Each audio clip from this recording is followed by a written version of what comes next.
In today's video, I'm going to show you how to add and delete your sheets or tabs here in your Google Sheets app using your iPhone. So if you're working on a spreadsheet and you just want to add another sheet to your data, all you have to do would be to tap on the bottom right corner right here. There you go, and there you have it.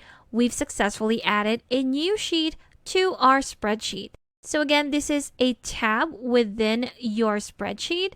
But if you want to delete that, you don't need it anymore. All you have to do to delete it would be to tap on this arrow pointing down, which is your drop down. There you go, and here are our options. At the top of our option would be delete. If you tap on that, it will ask you if you're sure if you want to delete this sheet or tab. If you are, just tap on OK. And there you have it. We've successfully deleted that tab. If you want to add one more, so again, to add your tab or sheet, just tap on that plus sign at the bottom right corner. There you go. We have sheet number 3 now that we've deleted sheet number 2. And if you want to delete this sheet again, just tap on the arrow down and select delete at the top. Tap on OK. And there you have it.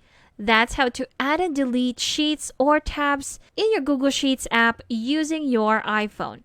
Thanks for watching. If you found this video helpful, do leave a like and subscribe for more helpful videos. See you on the next one.